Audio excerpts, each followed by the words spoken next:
मुझसे बोले मौलाना मुझे जहेज में गाड़ी चाहिए। मैंने कहा परेशान मत हो, मेरे साथ में मस्जिद में चलो, मैं ऐसी तकरीर करूंगा 1 जुमा 2 जुमा 3 जुमों में तुम्हारे लिए इतना चंदा इकट्ठा कर दूंगा, तुम मस्जिद के दरवाजे पे रुमाल बिछा के बैठ जाना। अल्लाह तबारक व तआला की बारगाह में मैं दुआ भी करूंगा और लोगों के सामने तकरीर भी करूंगा। अल्लाह लोगों के दिलों को तेरी तरफ मोड़ देगा और इतना चंदा इकट्ठा करा दूंगा कि तेरे लिए एक मोटरसाइकिल आ जाएगी। उसने आंखें चला के मुझसे कहता है मौलाना क्या तुमने मुझे भिखारी समझ रखा है, क्या तुम मुझे भीख मांगने वाला समझ रहे हो जो मस्जिद के दरवाजे पे मैं रुमाल बिछाऊंगा। मैंने कहा अरे भिखारी सिर्फ उसे नहीं कहते जो दरवाजे दरवाजे कटोरा लेकर मांगता फिरे, भिखारी सिर्फ उसे नहीं कहते जो झोली फैला करके गली गली मांगता हुआ फिरे, भिखारी सिर्फ उसे नहीं कहते जो दुकान दुकान मांगता हुआ फिरे, भिखारी उसे भी कहते हैं जो जहेज की लिस्ट बना करके ससुराल के दरवाजे पे मांगता हुआ फिरे। तकबीर लहिद में इश्क रुखे शह का दाग लेके चले, अंधेरी रात सुनी थी चराग लेके चले, तेरे गुलामों का नक्शे कदम है राहे खुदा, वो क्या बहक सके जो ये सुराग लेके चले। तो अच्छे काम करके दुनिया से जाओ जो लोगों को नफा पहुंचाता है। सरकार गौसे आजम 470 में पैदा हुए, 91 साल की उम्र पाई और 561 में दुनिया जाहिरी से तशरीफ ले गए और इस वक्त 1446 चल रही है। अब आप जरा सोचो कि गौसे आजम को पर्दा किए हुए कितने साल हो गए। आज भी लोग गौसे आजम का जिक्र कर रहे हैं, आज भी लोग गौसे आजम के नाम की महफिल को सजाए हुए हैं। गरीब नवाज को पर्दा किए हुए कितने साल हो गए, आज भी लोग गरीब नवाज को याद कर रहे हैं। आज भी लोग मखदूम पाक की महफिल को सजाए हुए हैं, आज भी लोग सैयद सालार मसूद गाजी को याद कर रहे हैं, आज भी लोग वारिस पाक को याद कर रहे हैं, आज भी लोग साबिर पाक को याद कर रहे हैं, आज भी लोग दिल्ली के निजामुद्दीन को याद कर रहे हैं, आज भी लोग आला हजरत को याद कर रहे हैं, आज भी लोग हुज्जतुल इस्लाम मुफ्ती आजम ताजुश शरिया को याद कर रहे हैं। वजह क्या है? वह अम्मा यनफ़उन्नास फ़यमकुसु फ़िल अर्द, जो लोगों को नफा पहुंचाता है, जो लोगों को फायदा पहुंचाता है, वो जमीन में बाकी रहता है, जमीन में ठहरा रहता है। इन अल्लाह वालों ने लोगों को नफा पहुंचाया, इन अल्लाह वालों ने लोगों को फायदा पहुंचाया। जब तक दुनिया बाकी रहेगी लोग इन अल्लाह वालों को याद करते रहेंगे, जब तक दुनिया बाकी रहेगी इनके खुतबे पढ़े जाते रहेंगे, जब तक दुनिया बाकी रहेगी इनकी नियाज होती रहेगी, जब तक दुनिया बाकी रहेगी इनकी बारगाह में ईसाले सवाब किया जाता रहेगा, जब तक दुनिया बाकी रहेगी इनका चर्चा होता रहेगा। अब आओ अपने जहन को करीब करो, औलियाए किराम का जिक्र आप सुनते रहते हो। एक बात कभी आपने सोची है? हमारे भी 2 हाथ हैं, उनके भी 2 हाथ थे, हमारे भी 2 पैर हैं, उनके भी 2 पैर थे, हमारी भी 2 आंखें हैं और गौसे आजम की भी 2 आंखें थी, हमारे भी 2 कान हैं, गौसे आजम के भी 2 कान हैं। लेकिन वजह क्या है कि आज हमारे यहाँ से कोई दुनिया से चला जाए तो 1-2 साल में औलाद अपने बाप की कब्र को भूल जाती है, बाप अपनी औलाद की कब्र को भूल जाता है, पड़ोसी पड़ोसी की कब्र को भूल जाता है, रिश्तेदार रिश्तेदार की कब्र को भूल जाता है। लेकिन क्या वजह है कि आज तक दुनिया गौसे आजम को नहीं भूली, आज तक दुनिया गरीब नवाज को नहीं भूली। हमारे यहाँ का तरीका यह है 1-2 साल नहीं गुजरती आदमी अपने बाप की कब्र को भूल जाता है। वजह यह है कि जो दुनिया वालों को राजी करके जाता है लोग उसे भुला देते हैं, जो अल्लाह और उसके रसूल को राजी करके जाता है जब तक दुनिया बाकी रहती है लोग उसे याद करते हैं, जब तक दुनिया बाकी रहती है लोग उसका तस्करा करते रहते हैं, जब तक दुनिया बाकी रहती है लोग उसका जिक्र करते रहते हैं। आज ये तो हमने सोच रखा है कि हम चाहे कितनी भी चोरी और डकैती करें हमारी औलाद नेक बन जाए, मुत्तकी और परहेजगार बन जाए, हम चाहे कितने भी गुनाह के काम करते रहे लेकिन मेरी औलाद नेक बन जाए। याद रखो आम के पेड़ पर आम आता है, जौ के पेड़ पर जौ आता है, गेहूं के पौधे पर गेहूं आता है, धान के पौधे पर धान आता है।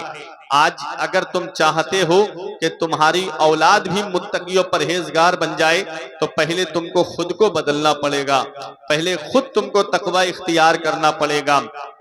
तेरे होठों पे जमाने की बुराई कैसी, एक कतरे की समंदर से लड़ाई कैसी, अपनी बिगड़ी हुई औलाद पे रोने वाले, कुछ जरा सोच खिलाई थी कमाई कैसी। आज हम कमाते वक्त ये नहीं देखते कि हम अपने बच्चों को हलाल खिला रहे हैं कि हराम खिला रहे हैं। बस दौलत आ जाए, पैसा पैसा पैसा।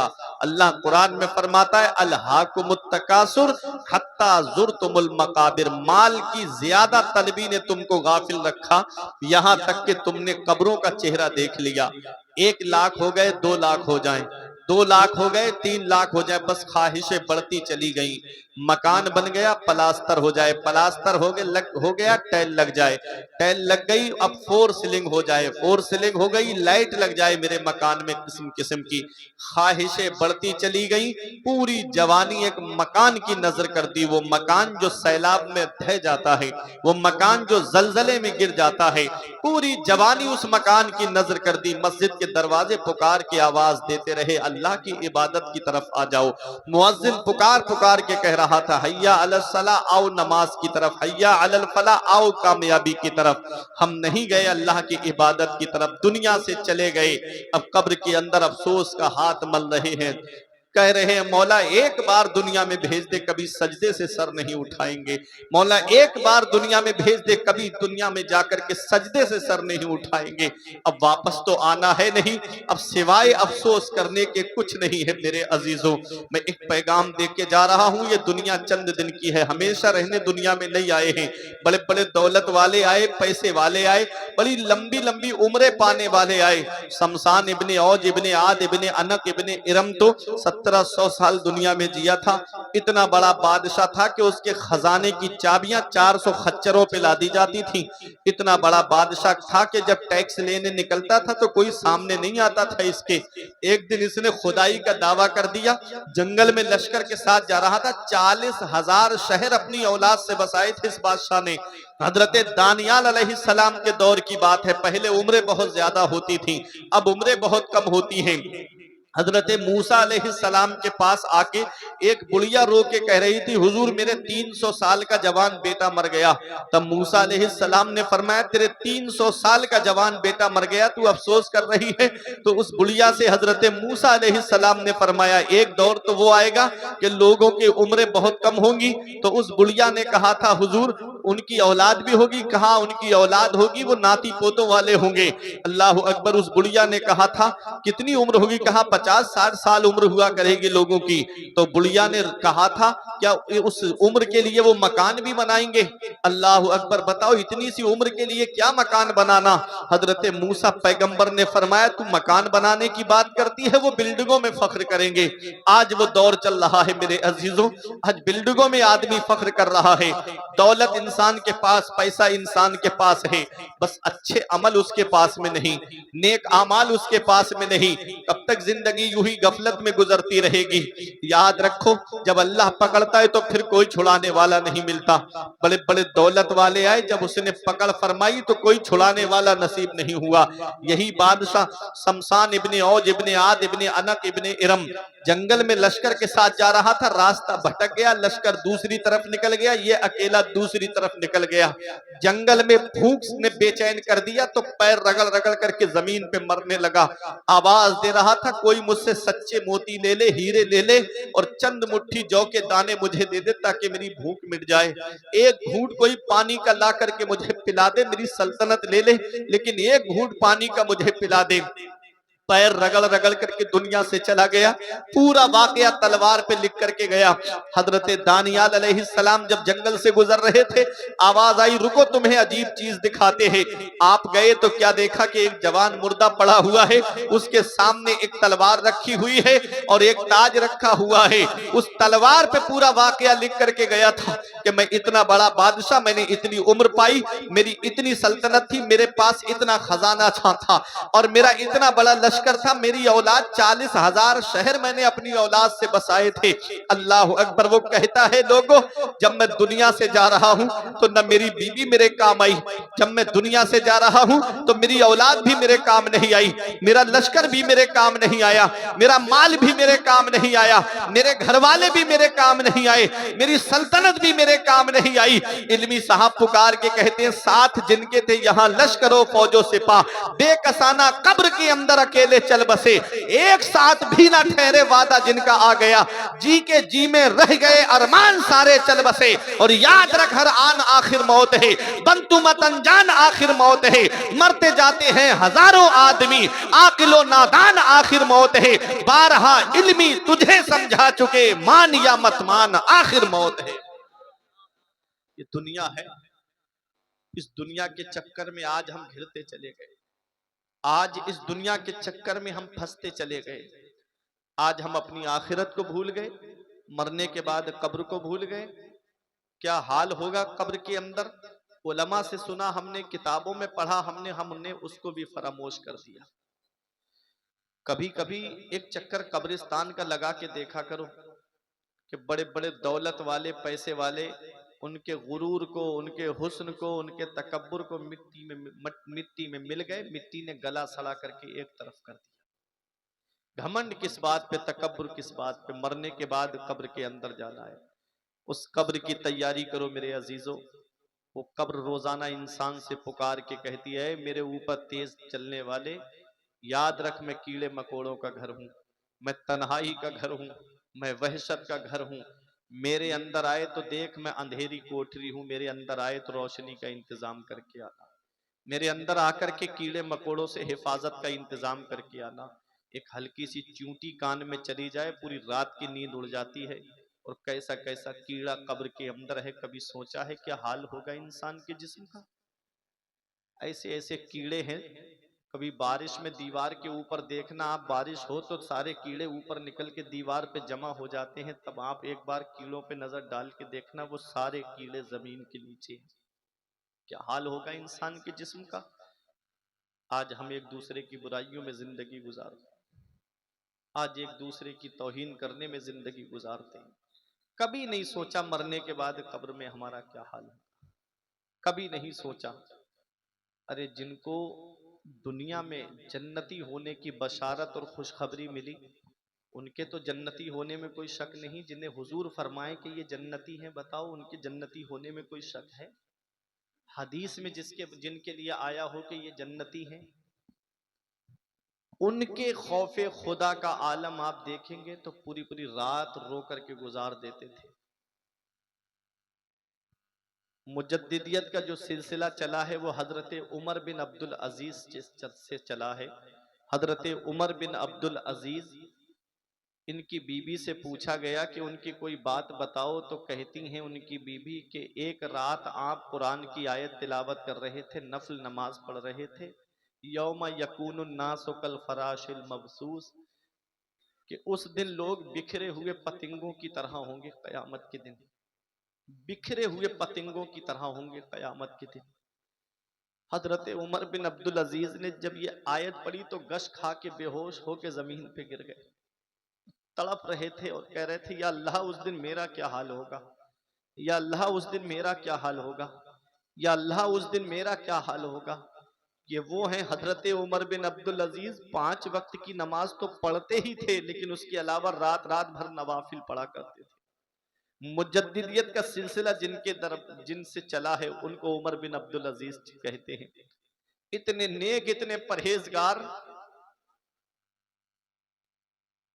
कि इनकी औलाद जब दुनिया से गए थे तो अपनी औलाद के लिए कोई भी सामान छोड़ के नहीं गए। दौलत पैसा, अपने वक्त के बादशाह थे, खलीफा थे, लेकिन कोई दौलत छोड़ के नहीं गए। तो हिशाम बिन अब्दुल मलिक के बच्चों ने एक दिन पूछ लिया कि तुम्हारे बाप दुनिया से गए, क्या छोड़ के गए तुम्हारे लिए। मेरे वालिद गए तो मुझे इतनी दौलत छोड़ करके गए कि हम भाइयों के हिस्से में इतनी प्रॉपर्टी आई। तो हजरत उमर बिन अब्दुल अजीज के बच्चों ने कहा था कि जब तुम गलियों से गुजरते हो तो लोग तुमसे तुम्हारी खैरियत तक नहीं पूछते, और जब हम गली से गुजरते हैं तो लोग हमारे इस्तकबाल के लिए खड़े हो जाते हैं, लोग मोहब्बत से बात करते हैं। हमारे वालिद हमारे लिए इज्जत छोड़ करके गए हैं, हमारे वालिद हमारे अब्बा हमारे लिए इज्जत छोड़ करके गए हैं। अल्लाह अकबर। वो हजरत उमर बिन अब्दुल अजीज हैं। किसी ने इनसे कहा था कि आप बादशाह हो, खलीफा हो, अपने बच्चों के लिए तो कुछ जमीन या कुछ मालो दौलत तो दे देते। तो हजरत उमर बिन अब्दुल अजीज ने कहा था कि उनको पैदा किसने किया है? कहा अल्लाह ने पैदा किया है। कहा तो फिर मैं उनके बारे में क्यों सोचूं? वो अल्लाह और उसके रसूल के फर्मा बरदार बन करके रहेंगे तो अल्लाह उनका इंतजाम फरमाएगा। ये है हजरत उमर बिन अब्दुल अजीज। आप जब होश में आए तो पूछा आपकी बीवी ने कि आपको क्या हो गया था? तो कहते हैं अपनी बीवी से कि उस दिन मेरा क्या हाल होगा, कयामत के दिन मेरा क्या हाल होगा। आज एक आंसू हमारी आंख से नहीं निकलता। हमारे नौजवानों को देखो आज क्या हाल है, आज घरों के माहौल अपने अपने देख लो, एक आंसू हमारी आंख से नहीं निकलता। अभी हम इस ईद की बात बताएं, तीन दोस्त ईद की नमाज पढ़ के मोटरसाइकिल से जा रहे थे। रोड पर ऐसा एक्सीडेंट हुआ ट्रक से कि तीनों का इंतकाल हो गया। मौत का कोई भरोसा है मेरे अजीजों? कब आ जाए, किस जगह आ जाए और किस हाल में आ जाए। बताओ, अगर गाने सुन के दुनिया से चले गए और आंख कब्र में जाकर खुली तो कौन है जो तुम्हारे काम आएगा?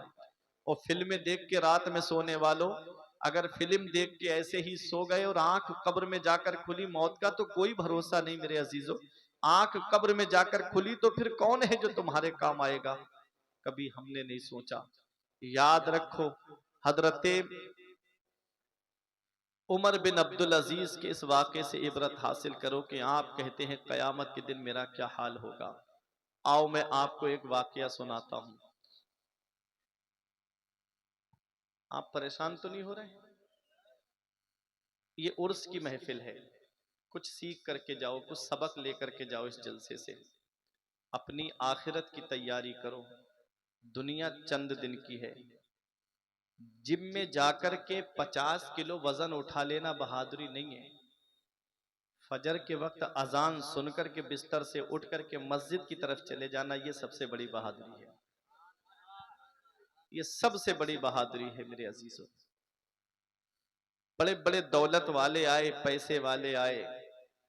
शेख सादी अलैहि रहमा लिखते हैं कि जहां आए बिरादर नुमानत बकस, दिल अंदर जहां आफरी बंदोबस, मकुन तकिया बर मुल्क दुनियाओं, पुश्त के बीस यार कसचू तू परवर दो कुश्त, चुआहंगे रफ्तन कुनत जाने पाक, चे बर तख्त मुर्दन चे बर रुए खाक। फरमाते ए भाई, ये दुनिया किसी के साथ नहीं रही। दुनिया के बनाने वाले अल्लाह से दिल लगा और बस। दुनिया की मोहब्बत में है बदनामियां बहुत, अल्लाह की मोहब्बत में कोई बदनाम नहीं होता। मोहब्बत खुदा से करो, प्यार खुदा से करो। दुनियादारों से मोहब्बत करोगे तो बदनाम हो जाओगे। अल्लाह और उसके रसूल से मोहब्बत करोगे तो बेनिशानों का निशा मिटता नहीं, मिटते मिटते नाम हो ही जाएगा। ऐ रजा, हर काम का एक वक्त है, दिल को भी आराम हो ही जाएगा। सरकार गौसे आजम से मोहब्बत करने वालों, आज मैं एक हदीस पाक आपको सुनाता हूँ। इस हदीस के रावी हजरत मौला अली शेर खुदा हैं। तिरमिजी शरीफ की यह हदीस पाक है। अन अली इब्न अबी तालिब काल काला काला रसूलुल्लाह सल्लल्लाहु अलैहि वसल्लम इज़ा फ़अलत उम्मती बिखम्सा अशरा खसला हल्ला बिहल बलाओ। नबी इरशाद फरमाते हैं, जिस दिन मेरी उम्मत 15 काम करने लगेगी, हल्ला बिहल बलाओ, उन्हें चारों तरफ से मुसीबत घेरेगी, चारों तरफ से उन्हें परेशानी घेरेगी। क्या फरमाया नबी ने? जिस दिन मेरी उम्मत 15 काम करने लगेगी, 15 आदतें जिस दिन मेरी उम्मत में आ जाएंगी, उस दिन उन्हें चारों तरफ से मुसीबत घेर लेगी। सहाबा अर्ज करते हैं, फकीला वमा हुन्ना या रसूल अल्लाह, या रसूल अल्लाह वो 15 खसलतें क्या हैं? नबी फरमाते हैं, इज़ा कानल मगनमो दुवला व ज़कातो मगरमा वल अमानतो मगनमा। नबी फरमाते हैं, इंसान माल गनीमत को अपना माल समझेगा, इंसान ज़कात देने को बोझ समझेगा और अमानत में खयानत की जाएगी। आगे नबी फरमाते हैं, अता अर्रजुलु ज़ौजतहु व अक्का उम्महु व बर्रा सदीक़हु व जफ़ा अबाहु। नबी फरमाते हैं, आदमी बीवी का कहना मानेगा और अपनी माँ की नाफरमानी करेगा। वह बर्रा सदीकहू व जफा अबाहो, और आदमी दोस्तों से मोहब्बत से बात करेगा और अपने बाप के ऊपर जुल्म करेगा। आज घरों के जायजे ले लो जाकर के, आज घरों का माहौल देख लो। नबी ने 1450 साल पहले फरमाया, 1450 साल पहले, अता अर्रजुलु ज़ौजतहु व अक्का उम्महु, आदमी बीबी का कहना मानेगा और माँ की नाफरमानी करेगा, दोस्तों से बड़ी मोहब्बत से बात करेगा और बाप के ऊपर जुल्म करेगा। आज कितने घर हैं जहां माँ बाप की आंखों से आंसू निकल रहे हैं औलाद के जुल्म की वजह से। आज कितने घर हैं जहां माँ बाप आंसू बहा रहे हैं औलाद की वजह से। आज औलाद तो ठाट बाट से फिर रही है और माँ बाप को देखो कि पुराने कपड़े पहन करके अल्लाह का शुक्र अदा कर रहे हैं। क्या इस दिन के लिए माँ बाप औलाद को जवान करते हैं? क्या इस दिन के लिए माँ बाप औलाद को पालते हैं? आज माँ बाप की हम कद्र नहीं करते, इसका पता हमें तब चलेगा जिस दिन माँ बाप की चारपाई हमारे घर से उड़ जाएगी। उस दिन हम चराग लेके भी ढूंढते फिरेंगे ना, तब भी माँ बाप जैसा प्यार करने वाली शख्सियतें नहीं मिलेंगी, माँ बाप जैसी मोहब्बत करने वाली शख्सियतें नहीं मिलेंगी, माँ बाप जैसा प्यार करने वाली जात नहीं मिलेगी। अगर माँ बाप जिंदा हैं तो कद्र कर लो, और माँ बाप का अगर इंतकाल हो गया है तो ज्यादा से ज्यादा उनके लिए ईसाले सवाब करो और चले जाया करो जुमे के दिन माँ बाप की कब्र की जियारत के लिए। नबी फरमाते हैं जो जुमे के दिन माँ बाप की कब्र की जियारत कर ले तो ऐसा बेटा माँ बाप के साथ हुस्न सुलूक करने वालों में लिखा जाता है। अल्लाह अकबर, माँ बाप अल्लाह की कितनी बड़ी नेमत। मैं एक हदीस पाक आपको सुनाता हूँ। पैगंबर इस्लाम फरमाते हैं जिसने सुबह को माँ बाप का चेहरा मोहब्बत से देखा, अल्लाह ताला जन्नत के 2 दरवाजे खोल देता है, और अगर एक जिंदा है एक का इंतकाल हो गया है तो जो जिंदा है वो मोहब्बत से उसका चेहरा देख ले तो अल्लाह जन्नत का एक दरवाजा खोल देता है। माँ बाप से हम दुआएं लेते नहीं हैं, हम दुआएं कराते हुए सब में फिर रहे हैं। पीर साहब के पास गए, हजरत दुआ कर दो, मौलाना साहब के पास जाके कहते हजरत दुआ कर दो, कोई और मौलाना आ गया, हजरत आप हमारे कारोबार के लिए दुआ कर दो।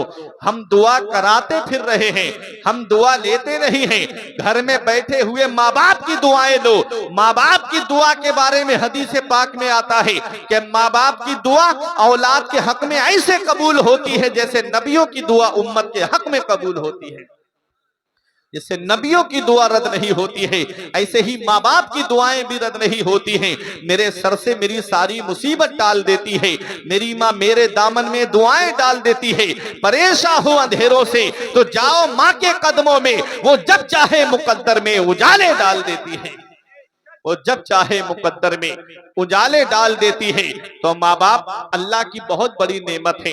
आज अगर बेटे को गाड़ी मिल जाए तो लिखवाता ये मेरी माँ की दुआ का असर है, मकान बनवाया तो लिखवाया मेरी माँ की दुआ का असर है, और मोटरसाइकिल लेके आया तो लिखवाया माँ की दुआ। बताओ वालिद ने कुछ नहीं किया था, वो बाप जिसने रात रात भर मजदूरी करके औलाद को पढ़ाया, वो बाप जिसने दूसरों के खेतों में मजदूरी करके इस औलाद को पढ़ाया, वो बाप जिसने सिर पे ईंटें लेकर के 3-3 मंजिल पर चढ़ा लेकिन अपनी औलाद के लिए पैसे जमा किए, पूरे दिन फलों का ठेला लगा के धूप में खड़ा रहा, औलाद के लिए पैसे जमा किए, रिक्शा चला करके औलाद के लिए पैसे जमा किए, बस ट्रक चला करके औलाद के लिए पैसे जमा किए। आज उस बाप के जिस्म की हड्डियों ने जवाब दे दिया। आज वो बाप बुढ़ापे की दहलीज पे पहुंच गया तो औलाद माँ बाप का बिस्तर घर से बाहर कर देती है। उस माँ बाप का बंटवारा होता है बुढ़ापे के आलम में। बेटे कहते हैं कि बाप मेरे घर खाएगा 1 महीना, माँ 1 महीना तेरे घर पे खाएगी।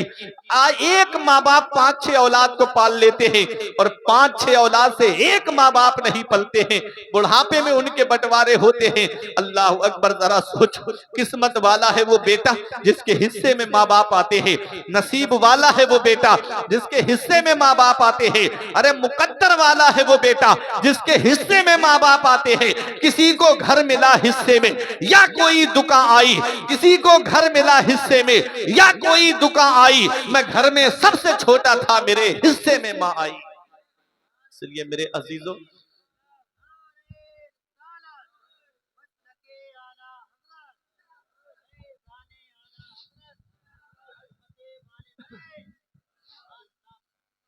माँ बाप अल्लाह की बहुत बड़ी नेमत है। इसका पता तब चलता है जब इनकी चारपाई घर से उड़ जाती है। आज बाप बेटे चारपाई पे बैठे रहें, घंटों बैठे रहेंगे, बात करने तक की तौफीक नहीं होती। और जब वही अब्बा का इंतकाल हो जाए तो बेटे चारपाई को चारों तरफ से घेर के कहते अब्बा बोलते क्यों नहीं, अम्मी बोलती क्यों नहीं। जब अब्बा बोलते थे तब तुम्हें उनका बोलना अच्छा नहीं लगता, जब अम्मी बोलती थी तब अम्मी का बोलना अच्छा नहीं लगता। ऐ नौजवानों, हर चीज़ तुम्हें गूगल पे नहीं मिलेगी, हर चीज़ तुम्हें यूट्यूब पे नहीं मिलेगी, हर चीज़ तुम्हें फेसबुक पर, इंस्टाग्राम पर, व्हाट्सएप पे नहीं मिलेगी। ज़िंदगी जीने के सलीके माँ बाप के पास बैठने से आते हैं, ज़िंदगी जीने के तरीके माँ बाप के पास बैठने से मिलते हैं। इसलिए जब घर में आओ तो मोबाइल एक तरफ रख करके अपने माँ बाप के पास बैठ जाया कर। ये लम्हे याद आएंगे ज़िंदगी में।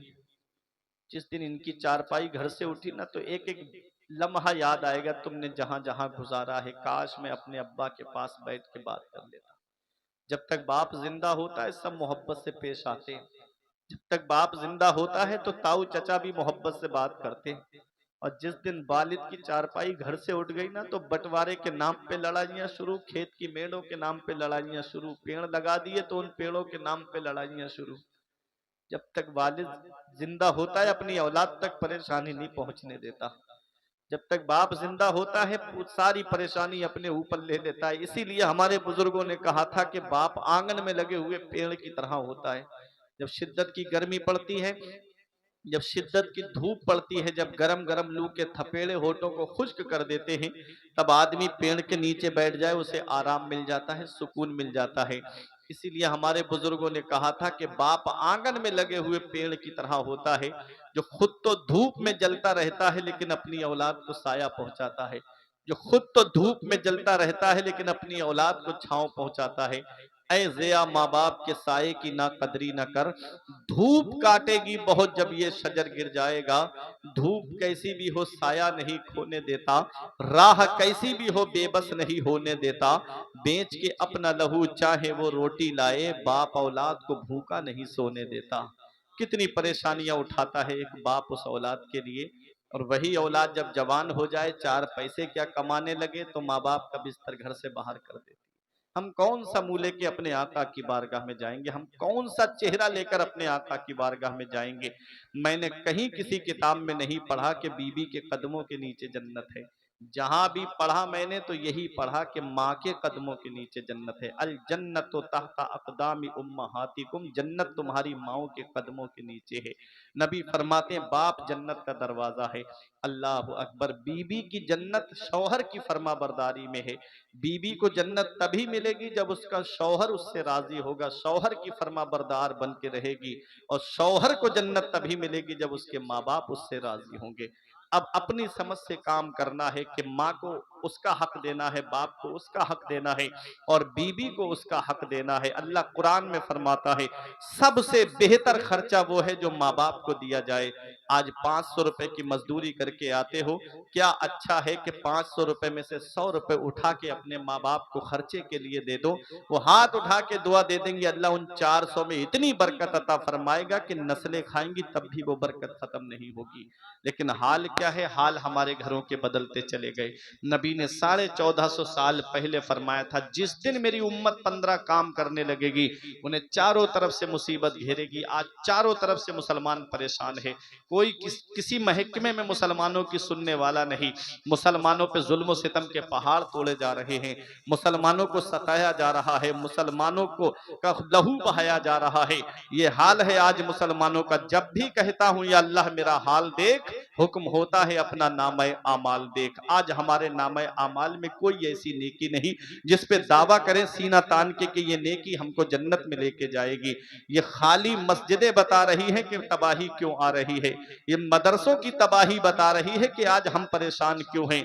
अल्लाह अकबर। ये उलमा हुफ्फाज की आंखों के आंसू बता रहे हैं कि आज परेशानियां क्यों आ रही हैं। याद रखो, जो कौम अपने इमाम के अच्छे दिन देखना पसंद नहीं करती, उस कौम के अच्छे दिन कभी नहीं आते हैं। याद रखना, ये मेरा ये पैगाम है। सुनो, मैं बता करके जाना चाहता हूँ। नबी ने फरमाया था अता अर्रजुलु ज़ौजतहु व अक्का उम्महु, आदमी बीबी का कहना मानेगा, माँ की नाफरमानी करेगा। व बर्रा सदीकहु व जफा अबाहु, दोस्तों से मोहब्बत से पेश आएगा और बाप के ऊपर जुल्म करेगा। आगे नबी फरमाते लुबिसल हरीर, रेशमी लिबास पहना पहना जाएगा, वह शुरेबल खुमूर और शराब पीना आम हो जाएगा। आज मुसलमानों को देखो, शराब के ठेकों पे, शराब की दुकानों पे जाकर के देखो। मैंने दाढ़ी वालों को शराब की दुकान पे देखा, अल्लाह अकबर।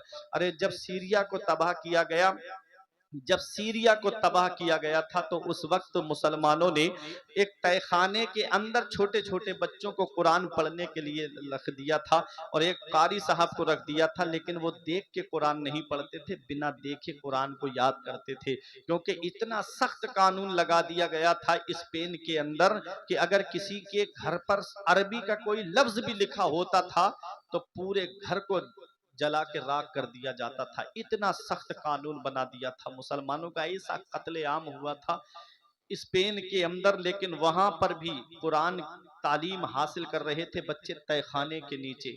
और जब सेमिनार हुआ था, जब उनके जुल्म का बाजार थमा, तो 100 से ज्यादा बच्चे हाफिज कुरान बन के निकले थे। कुरान को कोई नहीं मिटा सकता, कुरान की तालीम को कोई खत्म नहीं कर सकता। मुसलमानों ने कैसे अपने बच्चों को पढ़ाया था, तहखाने के अंदर बच्चों को कुरान की तिलावत सिखाई जा रही थी और ऊपर एक शराब की दुकान बना दी थी और जमीन के अंदर जो है तहखाना बनाया और उसमें बच्चे कुरान पढ़ रहे थे।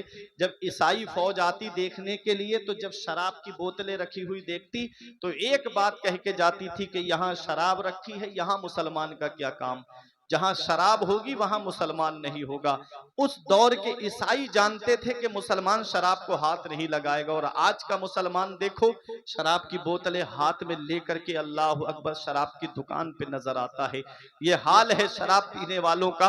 अल्लाह कुरान में फरमाता है, इन्नमल खम्र वल मैसिर वल अंसाब वल अज़लाम रिजसुम मिन अमलि शैतान। रब फरमाता है जुआ और शराब ये शैतानी काम है। अब बताओ, इससे बड़ी भी कोई दलील चाहिए? कुरान मेरा फरमा रहा है कि ये जुआ और शराब दोनों शैतानी काम है, और आज मुसलमान दोनों काम कर रहा है। हमारे नौजवानों को देखो, ऑनलाइन जुआ खेलने की लत लग गई है। कोई ड्रीम 11 पे पैसे लगा रहा है, कोई रमी सर्कल पे पैसे लगा रहा है, अरे कोई जंगली रमी पे पैसे लगा रहा है, कोई लूडो में पैसे लगा रहा है। पूरे पूरे घर तबाह हो गए आज ऑनलाइन जुआ खेलने की वजह से। क्रिकेटर कह रहे हैं गुटखा खाओ, एक्टर क्रिकेटर कह रहे हैं ड्रीम 11 पे पैसे लगाओ, और एक्टर कह रहे हैं, हीरो कह रहे हैं गुटखा खाओ। दोनों चीजें इंसान की नस्ल को, इंसानी नस्ल को तबाह करने वाली हैं, नौजवानों की जवानी को खत्म करने वाली हैं। और आज मेरी कौम का नौजवान खालिद इब्न वलीद के तरीके पे नहीं चलता, हजरत सलाहुद्दीन अय्यूबी के तरीके पे नहीं चलता, लेकिन आज का नौजवान चलेगा तो मुंबई के उन आवाराओं के तरीके पे चलेगा। जैसा उसने जूता पहना वैसा ही ये जूता पहनता नजर आएगा, जैसा उसने बाल कटिंग की वैसे ही ये नौजवान आज के कटिंग कराते हुए नजर आएंगे। जैसी उसने शर्ट पहनी है वैसी ही शर्ट खरीद करके लाएंगे, जैसी उसने फटी हुई पैंट पहन ली तो ये भी फटी हुई पैंट ही पहनेंगे। किसके तरीके को तुमने अपनाया है? मन तशब्बहा बिकौमिन फहुवा मिनहुम, जो जिस कौम से मुशाबहत करेगा कयामत में अल्लाह उसी के साथ में उसको उठाएगा। बताओ, उन मुंबई के आवाराओं के साथ में कयामत के दिन उठोगे। तुम्हारे आइडियल वो नहीं है, तुमने जिनको हीरो बनाया है वो तुम्हारे हीरो नहीं है। अरे तुमको अपना आइडियल बनाना था तो हजरत गौसे आजम को आइडियल बनाते, गरीब नवाज को आइडियल बनाते, आला हजरत को आइडियल बनाते, मुफ्ती आजम को आइडियल बनाते, हुज्जतुल इस्लाम को आइडियल बनाते। अरे जब कयामत के दिन उठते तो आला हजरत का दामन अपने हाथ में लेकर के उठते, मुफ्ती आजम का दामन तुम्हारे हाथ में होता, और गौसे आजम का दामन जब तुम्हारे हाथ में होता, जब कादरी दामन तुम्हारे हाथ में होता, तो फख्र से ये कहते हुए जाते कि फरिश्तों रोकते क्यों हो हमें जन्नत में जाने से, फरिश्तों रोकते क्यों हो हमें जन्नत में जाने से। ये देखो हाथ में दामन है किसका? गौसे आजम का। नारे तकबीर, नारे रिसालत, अस्ल के आला हजरत, फैज़ाने आला हजरत, हजरत अल्लामा मुफ्ती फुरकान रजा मंजरी साई किबला, नारे हैदरी। बहुत अच्छे अमल, नेक अमल, नेक काम करके दुनिया से जाओ। अपना आइडियल उन मुंबई के आवाराओं को मत बनाओ, अपना आइडियल मुत्तकी और परहेजगार लोगों को बनाओ। जो जिस कौम से मुशाबहत करेगा, जो जिस कौम की अदाओं को अपनाएगा, कयामत के दिन उसी के साथ उठाया जाएगा। क्या हाल होगा, वो तो जहन्नम में जाएंगे ही, कहीं ऐसा ना हो कि वो तुमको भी अपने साथ लेके चले जाए। इसलिए ऐ मेरे अजीजों, अच्छे अमल करके जाओ, नेक अमल करके दुनिया से जाओ और अपनी आखिरत की तैयारी करो। मरने से पहले मरने की तैयारी करो। नबी फरमाते हैं शुरेबल खुमूर, शराब पीना आम हो जाएगा। और शराबी के बारे में नबी ने फरमाया कसम खाके कि कसम है उस जात की जिसके कब्जे में मोहम्मद की जान है सल्लल्लाहु अलैहि वसल्लम, तुम शराबी को कब्र में दफन करके आते हो, उसका चेहरा काबे की तरफ करके आते हो। तुम शराबी की कब्र खोल के देख लेना, अल्लाह उसका चेहरा काबे से फेर देता है। जिसका चेहरा अल्लाह काबे से फेर दे, कहीं ऐसा ना हो कि कब्र में आका उससे अपना चेहरा अनवर फेर ले, तो फिर कौन है जो अब हमारे काम आएगा। इसी को आला हजरत ने फरमाया था, उनको रहम आए तो आए वरना वो कड़ी मार है क्या होना है, छुप के लोगों से किए जिसके गुनाह वो खबरदार है क्या होना है। हाय बिगड़ी तो कहां आकर ना हो, ऐन मझधार है क्या होना है, कल तो दीदार का दिन है और यहाँ आंख बेकार है क्या होना है। ऐ मेरे अजीजों, मैं एक हदीस आपको सुनाता हूँ। इस हदीस के रावी हजरत अब्दुल्ला इब्ने उमर हैं। फरमाते हैं ला यदखुलुल जन्नता आप वला मन्नान वला कम्मार वला मुदमिनो खमरिन। नबी ने फरमाया जो माँ बाप को सताता है वो जन्नत में दाखिल नहीं होगा। यहाँ जन्नत में दाखिल ना होने का मतलब है दुखूले अव्वल। जैसे नेकोकार परहेजगार डायरेक्ट जन्नत में जाएंगे, ये 4 लोग ऐसे हैं जो डायरेक्ट जन्नत में नहीं जाएंगे। पहले अपने गुनाहों की सजा जहन्नम में भुगतेंगे, फिर उसके बाद ईमान के पर इनका खात्मा हुआ है तो किसी की सिफारिश से जहन्नम से निकाल के जन्नत में दाखिल किया जाएगा। अपने अपने गिरेबान में झांक के देखना कहीं हम तो नहीं आ रहे हैं इस हदीस की जद में। नबी फरमाते हैं जो माँ बाप को सताता है वो जन्नत में दाखिल नहीं होगा। नबी फरमाते हैं वला मन्नान, और एहसान करके एहसान जताने वाला जन्नत में दाखिल नहीं होगा। एहसान करके एहसान जताने वाला, किसी गरीब को आपने कपड़े पहना दिए, चौराहे पे आके कह रहे हो मैं नहीं पहनाता, तो वो कपड़े उसको नहीं मिलते। किसी गरीब को आपने खाना खिला दिया, चौराहे पे आके जिक्र कर रहे हो मैं नहीं खिलाता, तो परिवार भूखा मर जाता। अल्लाह अकबर, ये एहसान करके एहसान जताना हुआ। मन्नत कुन मन्नत मने, एहसान कर एहसान जता मत। आगे नबी फरमाते हैं, नबी ने इरशाद फरमाया वाला कम्मार, और जुआ खेलने वाला जन्नत में दाखिल नहीं होगा।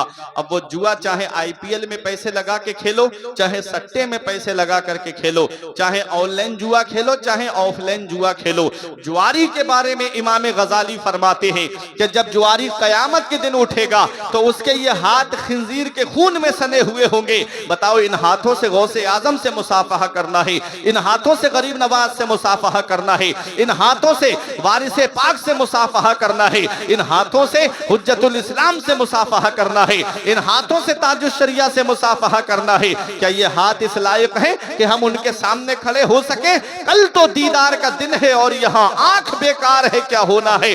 हाय बिगड़ी तो कहां आकर ना हो, ऐन मझधार है क्या होना है।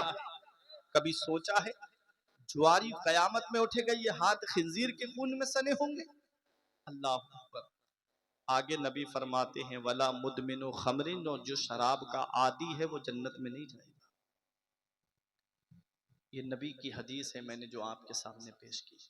और वो हदीस सुनो, नबी ने फरमाया जिस दिन मेरी उम्मत 15 काम करेगी, चारों तरफ से मुसीबत घेरेगी। उसी में नबी फरमाते हैं वत्तुखिज़तिल कैनात वल मआज़िफ।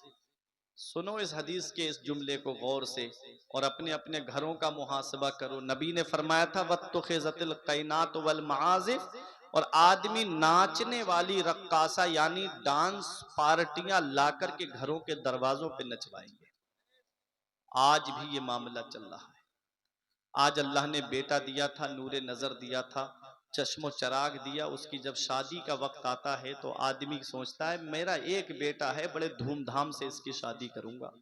ऐसे ही इसकी शादी नहीं करूंगा, डांस पार्टी आती है, बैंड के साथ में बाकायदा बारात जाती है। ये आज हमारे घरों का हाल है। नबी ने 1450 साल पहले फरमाया था गाने बाजों के आलात घरों में सजा के रखे जाएंगे। आज एलसीडी सामने लगी है, कुरान को हमने छुपा के रख दिया और डांस पार्टियां ला करके इंसान घरों के दरवाजों पे नचवाता है।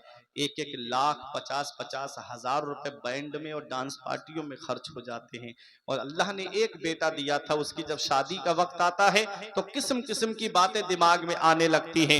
जहेज के नाम पर ऐसा लगता है कि अल्लाह ने बेटा क्या दिया था, कुदरती भीख मांगने का लाइसेंस मिल गया था।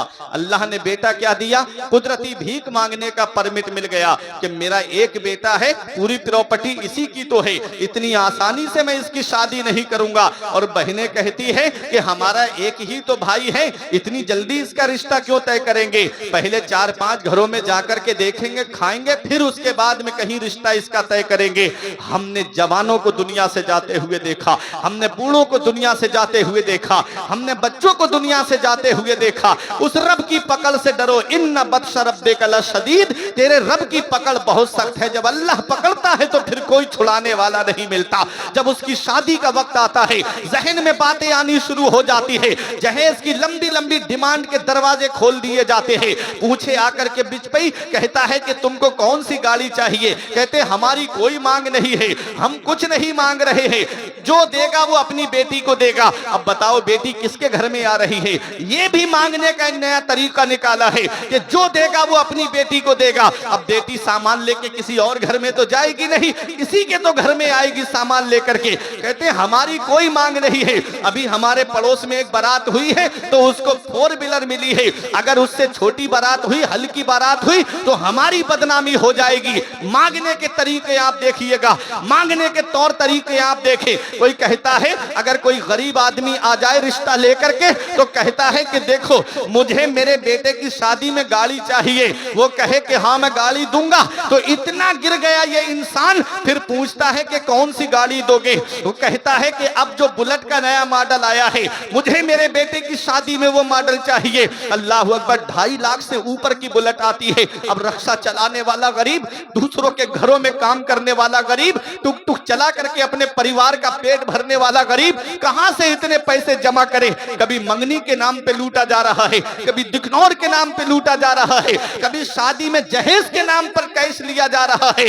याद रखो कितनी मुस्लिम बेटियां आज इर्तिदाद की तरफ चली गई, कितनी मुस्लिम बेटियां आज मुर्तद्दा हो गई। कुछ साल पहले आयशा नाम की लड़की ने दरिया में कूद करके जान दी थी, कहा था मुझे मर्दों की सूरत से नफरत होने लगी है। आए दिन उसके ससुराल वाले जहेज के नाम पे उसे तंग करते थे।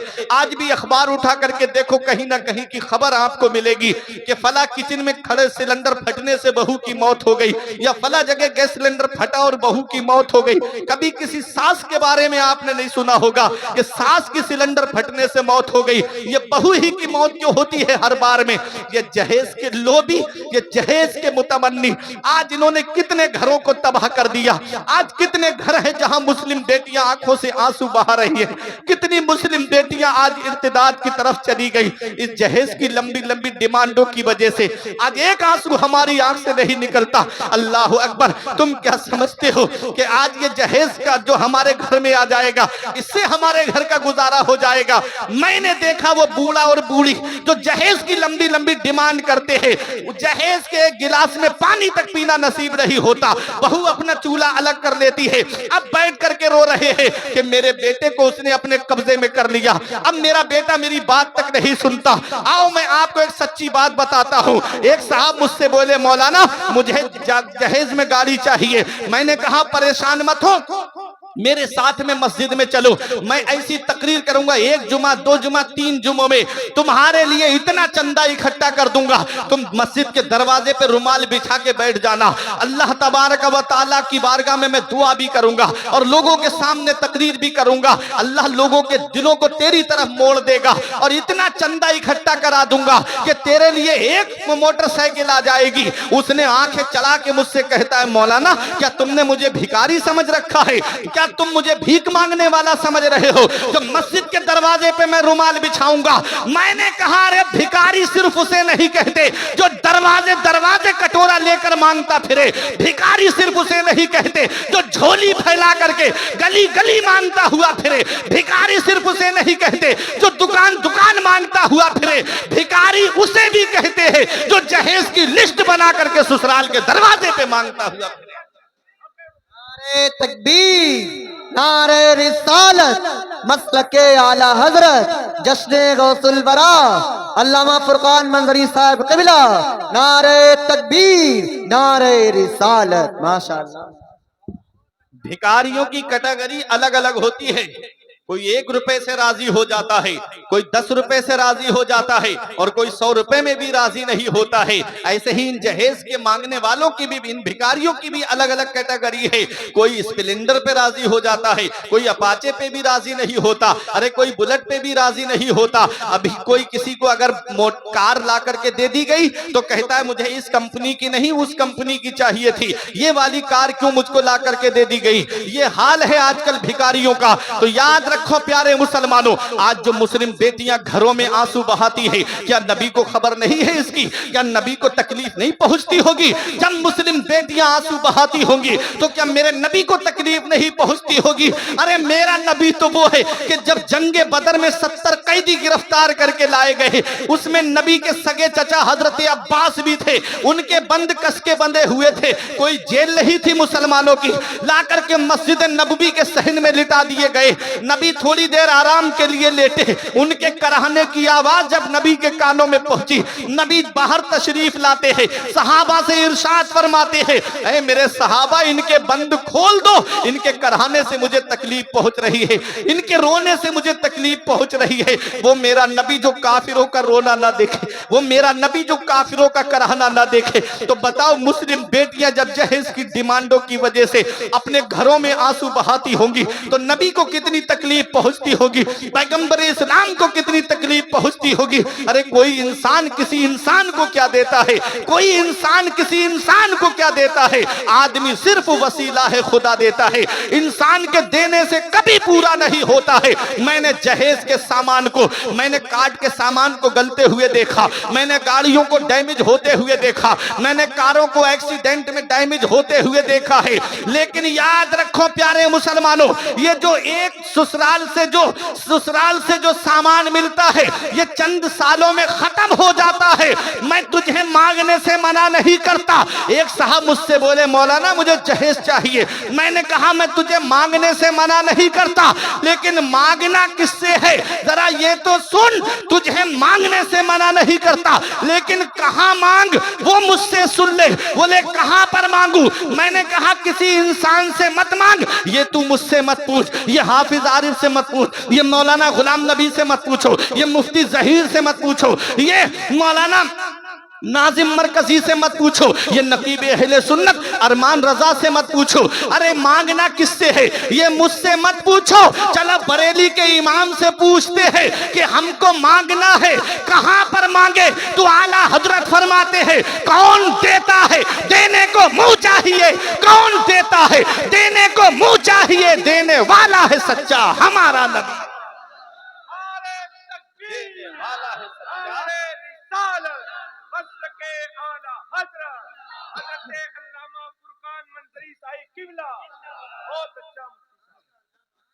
नबी की चौखट पे मांगो, रब की बारगाह में आकर के मांगो। जब अल्लाह देगा तब घर का गुजारा होगा, जब नबी देंगे तब घर का गुजारा होगा। और जब उसको नबी देते हैं तो इतना देते हैं, इतना देते हैं। जब हातिम ताई के पोते ने एक आले रसूल से कहा मेरा दादा वो है जो 7 दरवाजों से बांटता है, और बांटने की शान ये है कि मांगने वाला इस दरवाजे से फिर दूसरे पे लेने आ जाए तो मेरा दादा मना नहीं करता है।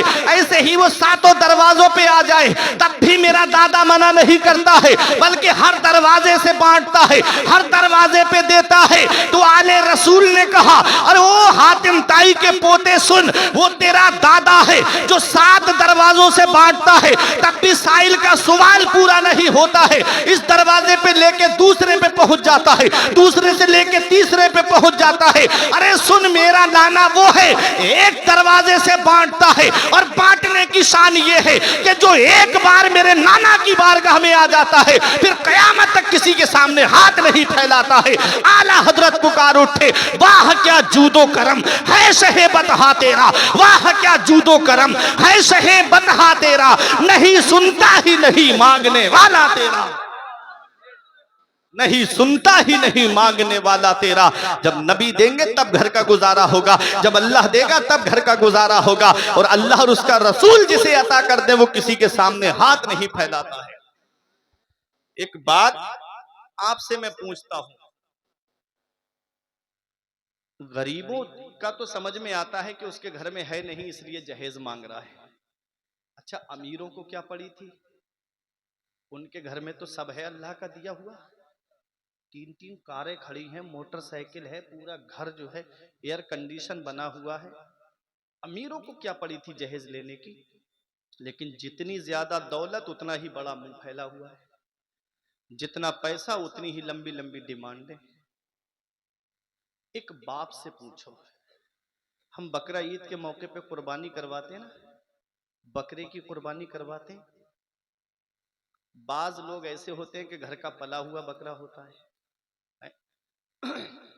घर में बकरा पालते हैं, वो बकरा बड़ा हो जाता है तो जब कुर्बानी का वक्त करीब आता है तो पूरा घर से बाहर निकल जाता है।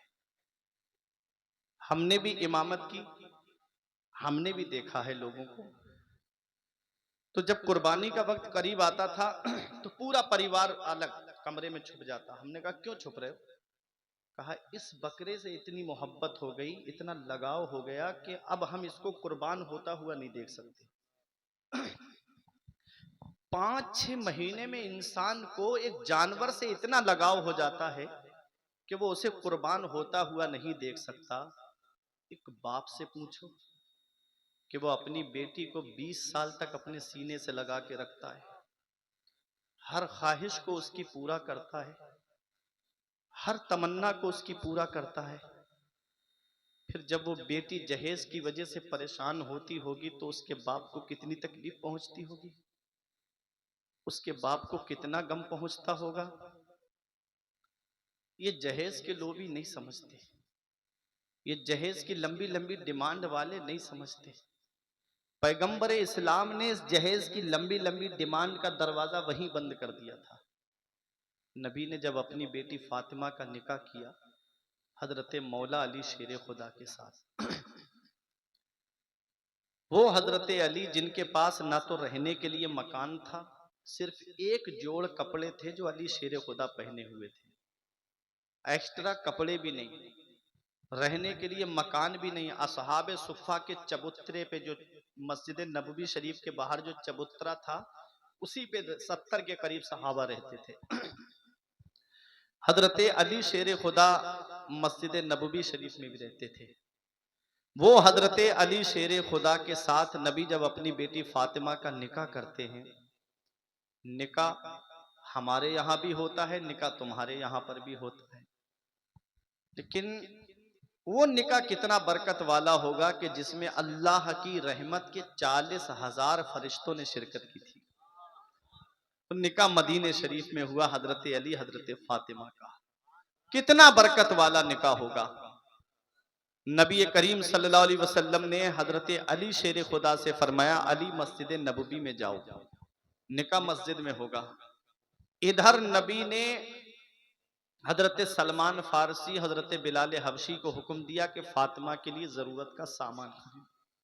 हजरत अबू बकर सिद्दीक बैठे थे, अर्ज करते हैं या रसूल अल्लाह, मेरी दौलत कब काम आएगी, मेरा पैसा कब काम आएगा, मुझे इजाजत दें मैं फातिमा के लिए जहेज इकट्ठा करूं। तो नबी ने फरमाया, अबू बकर मैं अपनी बेटी को जहेज दूंगा तो मेरी उम्मत के उन गरीबों का क्या होगा जिनके घर में कई कई बेटियां जवान होंगी, वो कहां से इतना जहेज देंगे।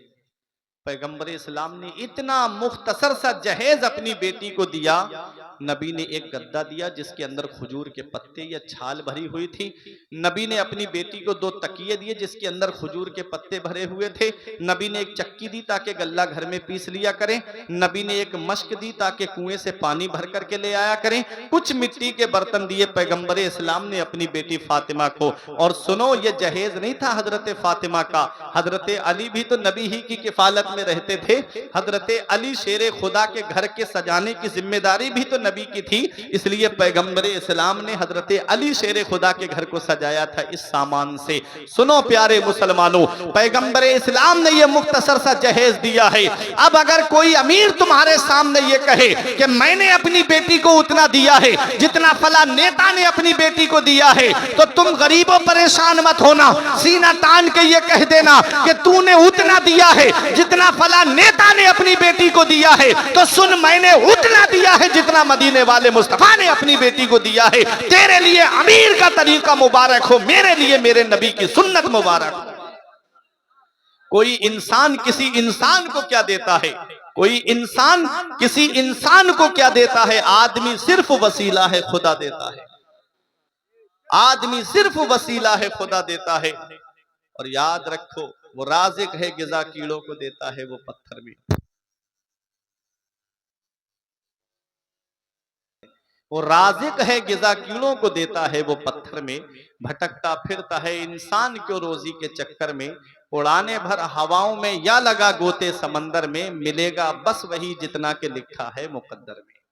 जितना अल्लाह ने तकदीर में लिखा है उतना ही मिलेगा। देखो, पैगंबरे इस्लाम ने अपनी बेटी फातिमा का निकाह मस्जिद में किया। अली शेरे खुदा से फरमाया, अली मस्जिद में जाओ। आप मस्जिद में पहुंचे, सहाबा अंसारो मुहाजिरीन मस्जिद में जमा हो गए। नबी ने खुतबा पढ़ा, अली शेरे खुदा का निकाह आपने किया। अब मैं एक बात यहाँ बता दूं आपको, निकाह मस्जिद में होना चाहिए। मस्जिद में निकाह होने के दो फायदे हैं। आज निकाह मस्जिद में नहीं होता हमारे बच्चों का, किसी का निकाह शादी हाल में होता है, किसी का निकाह कमरे पे होता है, किसी का निकाह मंडप पे होता है। अब मस्जिदों में निकाह नहीं होते हैं। मस्जिद में निकाह होने का फायदा बता दूं आपको, जब निकाह का वक्त आए तो लड़का दूल्हा जो है मस्जिद में जाए, जैसे जोहर के वक्त निकाह होना है वहीं जोहर की नमाज पढ़े, वहीं बैठ जाए, चंद लोग बैठ जाए, वहीं इजाबो कबूल हो जाए। मौलाना गुलाम नबी साहब। तो मस्जिद में निकाह होने का फायदा क्या है? सबसे बड़ा फायदा तो यह है कि मस्जिद खुदा का घर है और अल्लाह के घर में अल्लाह की रहमतें नाजिल होती है, और जो निकाह मस्जिद में होगा उस निकाह में अल्लाह की रहमतें नाजिल होंगी।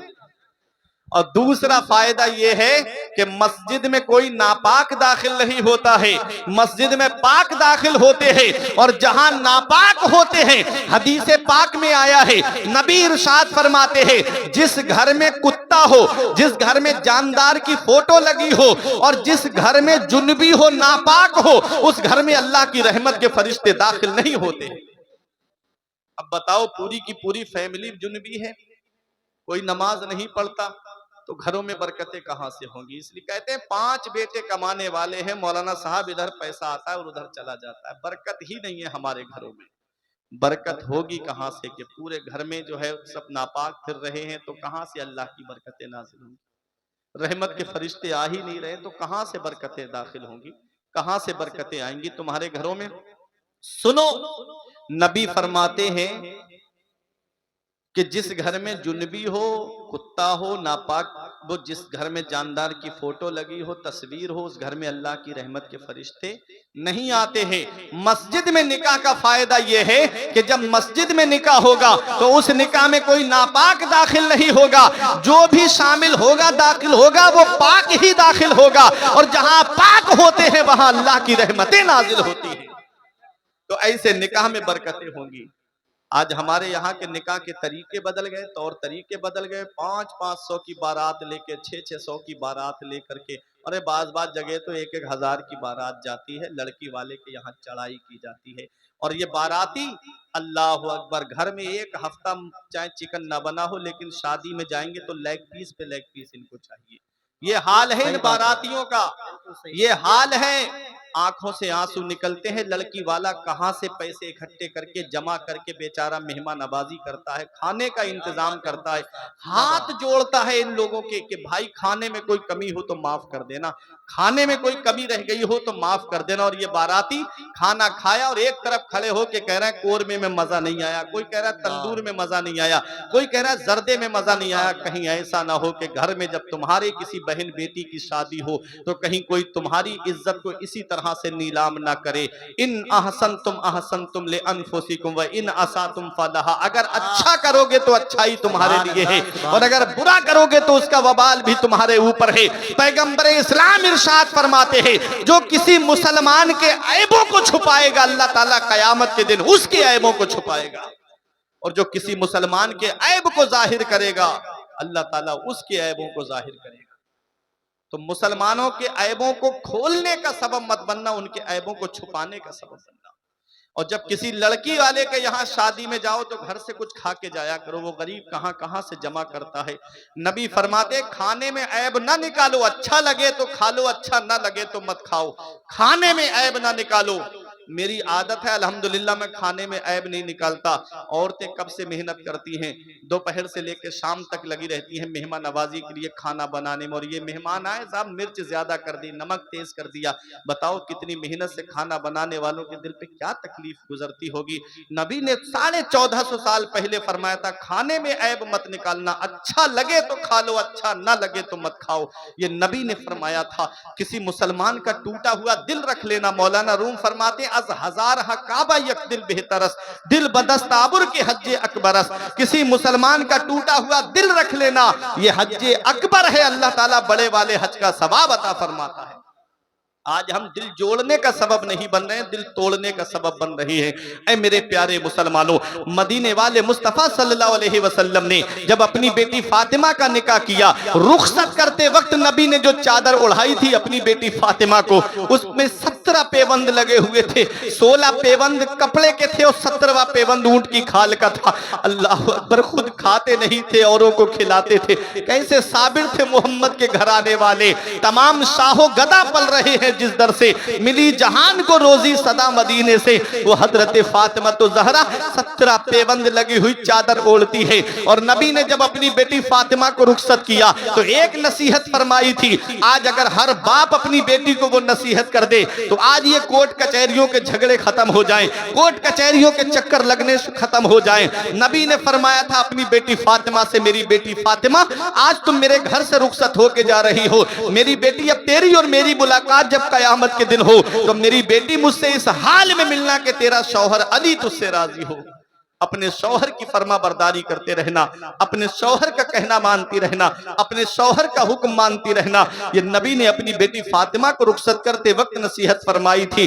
और पैगंबर इस्लाम ने इन जहेज की लंबी लंबी डिमांडों का दरवाजा वहीं बंद कर दिया था। हजरत फातिमा कितना काम करती थी अपने घर में, कभी चक्की चलाती थी, गल्ला खुद से पीसती थी, और आप देखे कुएं से पानी भर के लाती थी। आज हमारे यहाँ 30, 35, 40 फीट पे पानी निकल आता है, वो अरब के कुएं थे सैकड़ों फीट नीचे जाकर के पानी निकलता था।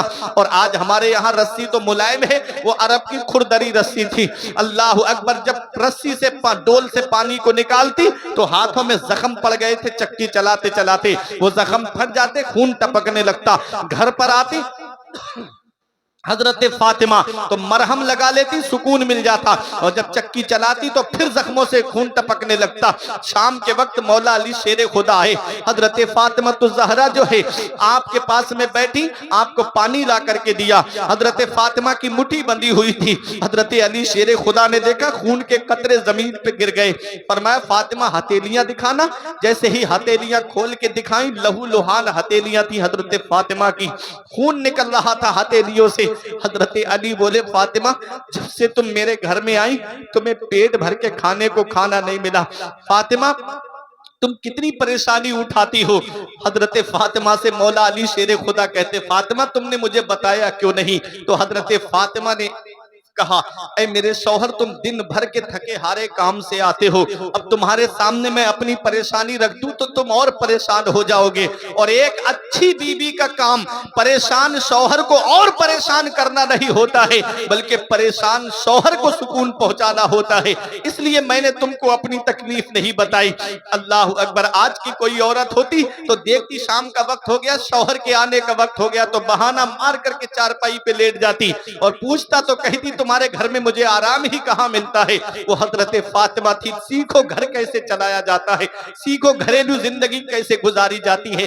पर माँ कहती है कि मेरे शौहर आप दिन भर के काम से थके हारे आते हो और मैं अपनी परेशानी तुमको बता दूं तो तुम और परेशान हो जाओगे। अली शेरे खुदा ने कहा फातिमा नबी की बारगाह में चली जाओ, कुछ बांदियां मिली है नबी को माले गनीमत में, नबी से एक बांदी मांग लाओ, वो घर का काम कर दिया करेगी। हजरत फातिमा बोली मैं नहीं जाऊंगी। अली शेर खुदा बोले मेरा हुक्म है। हजरत फातिमा कहती है तब मुझे जाना पड़ेगा, क्योंकि मेरे बाबा ने कहा है कि मेरी बेटी अपने शौहर का कहना मानती रहना। हजरत फातिमा तो जहरा का पर्दा आप देखिएगा, मैं आपको बता दूं, हजरत फातिमा तो जहरा की शान देखो, जब तक पर्दे का हुक्म नाजिल नहीं हुआ था तब हजरत फातिमा दिन में आ जाती थी अपने वालिद के घर पर, और जब से आयते पर्दा नाजिल हुई है कभी हजरत फातिमा दिन में नहीं आई अपने बाबा के घर, जब भी आई तो रात के अंधेरे में आई नबी के घर पर, दिन में नहीं आई, रात के अंधेरे में आई। अल्लाह अकबर। फातिमा का घर कितनी दूर था नबी के घर से? नबी की जो दीवार थी वही दीवार हजरत फातिमा के मकान की थी, दीवार से दीवार मिली हुई। नबी के दरवाजा भी मस्जिद नबवी में खुलता था, हजरत फातिमा का दरवाजा भी मस्जिद नबवी में खुलता था। जो हज करने गए, उम्रा करने गए, वो जानते हैं जब बाबे जिब्राइल की तरफ से आएंगे तो जो सामने दरवाजा बंद नजर आता है वो हजरत फातिमा का है। दोनों दरवाजे मस्जिद नबवी में खुलते थे। हजरत फातिमा का पर्दा देखो, आला हजरत ने ऐसे ही नहीं कहा था जिनका आंचल न देखा मोह महर ने, उस रिदाए नुजाहत पे लाखों सलाम, सैयदा जाहिदा तैयबा ताहिरा, जाने अहमद की राहत पे लाखों सलाम, खूने खैरुर रसूल से है जिनका खमीर, उनकी बेलौस तीनत पे लाखों सलाम। रात का अंधेरा हुआ, नमाजी घरों पे चले गए, सन्नाटा हो गया, मस्जिद खाली हो गई। तब हजरत फातिमा चादर ओढ़ के निकली, चंद कदम चली, बाबा के घर में आ गई, अपने नबी के घर में आ गई। जैसे ही नबी ने बेटी को देखा रात में, फरमाया फातिमा, इस्तिकबाल के लिए खड़े हुए, बेटी की पेशानी को बोसा दिया। नबी ने अपने बैठने की जगह पे बिठाया, हजरत फातिमा को पूछा बेटी कैसे आना हुआ? हजरत फातिमा कहती हैं बाबा एक बांदी मिल जाती, घर का काम काज करना पड़ता है। तब नबी ने फरमाया खुद आई हो? कहा नहीं, आपके दामाद ने मुझे भेजा है। नबी ने फरमाया फातिमा ऐसा करो बेटी, हर फर्ज नमाज के बाद 33 मरतबा सुबहान अल्लाह, 33 मरतबा अल्हम्दुलिल्लाह, 34 मरतबा अल्लाहु अकबर पढ़ लिया करो, ये तुम्हारे लिए बेहतर है। हजरत फातिमा ने ये नहीं कहा बाबा मैं 5 वक्त की नमाज पढ़ती हूँ, कुरान पढ़ती हूँ, अब एक वजीफा और आपने बता दिया, नहीं, बल्कि अपना सर झुका लिया हजरत फातिमा ने। बाप हो तुम, औलाद है तुम्हारे पास में। जब हजरत फातिमा ने से नबी ने पूछा फातिमा कैसे आना हुआ, तो अपनी हथेलियां खोल दी, खून हथेलियां लहू लुहान थी, खून टपक रहा था हथेलियों से। नबी ने बेटी की हथेलियां देखी, फरमाया फातिमा क्या चाहती हो? कहा बाबा एक बांदी मिल जाती। नबी ने फरमाया बेटी मैं तुम्हें बांदी नहीं दूंगा, तुम ये ऐसा करो हर फर्ज नमाज के बाद 33 मरतबा सुबहान अल्लाह, 33 मरतबा अल्हम्दुलिल्लाह और 34 मरतबा अल्लाहु अकबर पढ़ लिया करो, ये तुम्हारे लिए बांदी से बेहतर है। वो हजरत फातिमा अल्लाहु अकबर वापस आ गई। दुनिया हैरान होके अर्ज करती है या रसूल अल्लाह, आपको बेटी के हाथ के जख्म नजर नहीं आते, एक बांदी दे देते आका तो क्या हो जाता? तो नबी का किरदार जवाब दे रहा था कि एक नहीं 10 बांदियां दे सकता था। मेरी बेटी को उसके शौहर यानी नबी के दामाद ने उसको भेजा था, अगर नबी दामाद के कहने पर उस वक्त बांदी दे देते तो आज ये रास्ता खुल जाता और हर दामाद ये कहता, अपनी बहू को भेज करके कहता जा आज अपने मायके से ये सामान लेकर के आ। नबी को अपनी बेटी के हाथ के जख्म देखना तो गवारा है, जहेज की लिस्ट का दरवाजा खुल जाए ये नबी को गवारा नहीं। रास्ता नबी ने वही बंद कर दिया। मसलके आला हजरत, जश्ने गौतुल बरा, सीरते फातिमतुज ज़हरा, पैगामे नबी, नारे तकबीर, नारे रिसालत। इसीलिए पैगंबर इस्लाम फरमाते हैं राई तो लैलता उसरिया भी अला बाबिल जन्नत मकतूबा। नबी फरमाते जब मैं मेराज को तशरीफ ले गया तो मैंने जन्नत के दरवाजे पे कुछ लिखा हुआ देखा। सहाबा अर्ज करते हैं या रसूल अल्लाह जन्नत के दरवाजे पे क्या लिखा हुआ है? नबी फरमाते हैं लिखा है ला इलाहा इल्लल्लाह मुहम्मदुर रसूलुल्लाह अलीयुन हिब्बुल्लाह व फातिमतु खियारतुल्लाह अल हसन वल हुसैन सिफ़तुल्लाह व अला बाग़िहिम लानतुल्लाह। नबी फरमा फरमाते हैं जन्नत के दरवाजे पर लिखा है, कलमा शरीफ लिखा है और लिखा है अली अल्लाह का महबूब है, फातिमा अल्लाह की पसंदीदा बंदी है, हसन और हुसैन अल्लाह के चुनीदा बंदे हैं, और जो इनसे बुग़्ज़ रखता है, जो इनसे नफरत करता है, उस पर अल्लाह की लानत है। ऐ पीरमपुर वालों, दिल पे हाथ रख के जरा सोचो, जन्नत के दरवाजे पर किसका नाम लिखा है? अभी मैं फहीम भाई के मकान पर आऊं, तब तक घर में दाखिल नहीं हो सकता जब तक फहीम भाई की इजाजत नहीं होगी। मैं हाफिज आरिफ के मकान पर जाऊं, तब तक जन्नत में दाखिल नहीं होऊंगा जब तक हाफिज आरिफ की इजाजत नहीं होगी। मैं मौलाना गुलाम नबी के दरवाजे पर जाऊं, तब तक घर में नहीं जा सकता जब तक मौलाना गुलाम नबी की इजाजत नहीं होगी। अरे जन्नत के दरवाजे पर किसका नाम लिखा है? जन्नत के दरवाजे पर मेरे नबी का नाम लिखा है, हजरत अली का नाम लिखा है, हजरत फातिमा का नाम लिखा है, इमाम हसन और हुसैन का नाम लिखा है। अरे जब तक पंजतन इजाजत नहीं देंगे, किसी का बाप भी जन्नत में दाखिल नहीं हो सकता है। इसीलिए अल्लामा हसन कहते हैं, बाग जन्नत के हैं बहरे मदहा खाने अहले बैत, तुमको मुज्दा नार काए दुश्मनाने अहले बैत, बे इजाजत जिनके घर में जिब्राइल आते नहीं, कद्र वाले जानते हैं कद्रो शाने अहले बैत। बेअदब गुस्ताख फिरके को सुना दे हसन, यूं कहा करते हैं सुन्नी दास्ताने अहले बैत। तो वो है हजरत फातिमा। नबी ने लंबी लंबी लिस्ट ससुराल के दरवाजों से मांगने का दरवाजा वहीं बंद कर दिया था। बेटी के हाथ के जख्म तो देख लिए, लेकिन नबी ने दामाद के कहने पर अपनी बेटी को एक भी बांधी नहीं दी। अल्लाह अकबर, ये क्या है? ये पैगंबर इस्लाम हमको तरीका बता रहे हैं। आज किसी इंसान के देने से पूरा नहीं होता है, अल्लाह देता है तब पूरा होता है, रसूल देते हैं तब पूरा होता है। अल्लाह और उसका रसूल देगा तब हमारे घरों का गुजारा होगा। ऐ मेरे प्यारे मुसलमानों, ऐ मेरे प्यारे अजीजों, अपनी आखिरत की तैयारी करो। जब लड़के की शादी करो, एक बात मेरी समझ में नहीं आती, जब इंतकाल हो जाता है तब हम इमाम साहब के पास आके कहते हैं, हजरत छुआरों पे कौन सी सूरत पड़ी जाएगी? अकेले इमाम साहब 41 छुआरे ला के रख दिए सूरह मुल्क पढ़वाने के लिए। अब बैठे इमाम साहब पढ़ने के लिए, नहीं पढ़ रहे तो इमामत से पत्ता साफ हो जाएगा। ये हाल है। घरों के अंदर हंसने की नहीं, रोने की बात है। हमारे घरों के अंदर इतने पढ़े लिखे लोग नहीं है, जनाजे रखे हैं, बंटवारे की लड़ाइयां हो रही हैं। आंखों से देखा है मैंने, बाप का जनाजा रखा है, उधर औलाद लड़ रही है कि मुझे कौन सा खेत मिलेगा, मुझे मकान कौन सा वाला दोगे, कमरा मैं ये नहीं लूंगा, मुझे आगे वाला घर चाहिए, जो बाहर को प्लाट है मुझे वो चाहिए। जनाजा रखा है, उसका कफन दफन का कोई इंतजाम नहीं। अपनी औलाद को नेक बना के जाओ। अल्लाह ने 5 बेटे दिए तो एक बेटे को मदरसे में भेज दो, वरना कोई कुरान पढ़ने वाला तक नसीब नहीं होगा। हमने देखा है दुनियावी तालीम हासिल करने के बाद बच्चों का क्या हाल है। कोई हॉस्पिटल चला रहा है, कोई इंजीनियर बन गया तो ऑफिस खोले बैठा है, कोई मास्टर बन गया तो कहीं और उसकी नौकरी लग गई। बाप का जनाजा रखा है, फोन करके बुलाया जा रहा है बच्चों को, अब्बा की आंख का जो चश्मा ना ला सके, मैयत पे आ रहे हैं हवाई जहाज से। ये हाल है उस औलाद का। और आकर के इमाम साहब कह रहे हैं कि नमाज जनाजा पढ़ाने की इजाजत दो, तो दूर खड़े हैं साहब, छोटा सा रुमाल सर पे रख के कह रहे हैं पढ़ावो मौलाना साहब नमाज जनाजा। ये हाल है इस औलाद का। जिस बाप ने इसको पढ़ाने के लिए जमीन बेच दी, प्लाट बेच दिए, कहां कहां से दौलत जमा करके इनको पढ़ाया लिखाया, मरने के बाद वो औलाद उसके काम नहीं आई।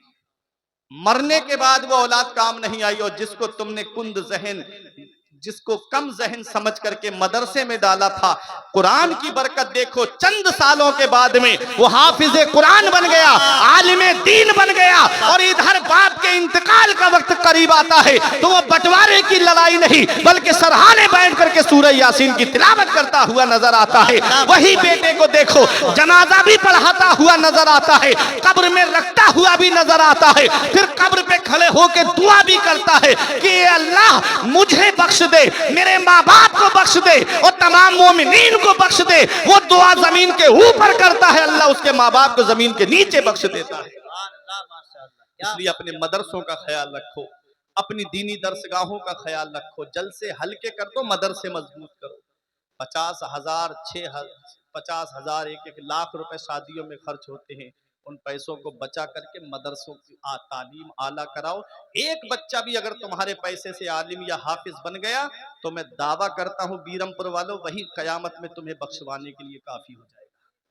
इसलिए दीनी तालीम पे ज्यादा से ज्यादा जोर दो, क्योंकि आज दुनिया तुमको मिटाने के लिए तुली हुई है। आज सबकी नजरें मदरसों पे टिकी हैं, मदरसे बंद करा दो, मदरसे बंद करा दो। जिस दिन मदरसे बंद हो गए उस दिन मुसल्ले पे खड़ा होने के लिए इमाम तक नसीब नहीं होगा। अपने बच्चों को दीनी तालीम हासिल कराओ, अपने बच्चों को उम्दा तालीम हासिल कराओ। जिस दिन तुम्हारे बच्चे आलिम या हाफिज होंगे, मैं मानता हूं पैसे जरूर कम कमाएंगे, दौलत जरूर कम लेकर के आएंगे, लेकिन उनका पैसा एक नंबर का होगा, हलाल होगा, किसी का दिल दुखा करके नहीं लाए होंगे। वरना डॉक्टरों का हाल मैंने देखा है, अल्लाह माफ करे, मुस्लिम डॉक्टरों को भी मैंने देखा अभी चंद दिन पहले हॉस्पिटलों में जाकर के। मुसलमान डॉक्टर, अल्लाह अकबर, ऐसे हॉस्पिटल हैं कि आजकल मैं समझता हूं जालिम भी अगर कोई होगा तो उसे रहम आ जाएगा, लेकिन उनके दिल में रहम नहीं है। ऐसी ऐसी कमीशनें चल रही हैं। अगर कोई बच्चा बीमार पड़ जाए तो वो पहले से पहले डॉक्टरों के पास मैसेज डाल देते हैं कि फला बच्चा भेज रहा हूं, इसको एडमिट कर लेना। 30% मिलता है तकरीबन उनको, अल्लाह अकबर, सिर्फ एक बच्चा भेजने का हॉस्पिटल में। ये जो 40,000 50,000 बिल बैठ रहा है, उसमें से 30% काट के उसमें जा रहा है कि जो बच्चों को भेज रहा है हॉस्पिटल में। बताओ, ये मुसलमानों का हाल है। अर्राशी वल मुर्तशी किलाहुमा फिन्नार, रिश्वत लेने वाला और रिश्वत देने वाला दोनों जहन्नमी है, जहन्नमी कुत्ते हैं। ये हदीस में नबी ने फरमाया। कैसे गरीबों का दिल दुखाया जा रहा है, कैसे गरीबों के दिलों को तकलीफ पहुंचाई जा रही है। बताओ, इससे घर का गुजारा हो जाएगा? इनके बच्चों को देखो ना तुम कैसे होते हैं, एक बच्चा भी फर्मा बरदार नहीं निकलता। मैंने जो शेर कहा था ना कि तेरे होठों पे जमाने की बुराई कैसी, एक कतरे की समंदर से लड़ाई कैसी, अपनी बिगड़ी हुई औलाद पे रोने वाले, कुछ जरा सोच खिलाई थी कमाई कैसी।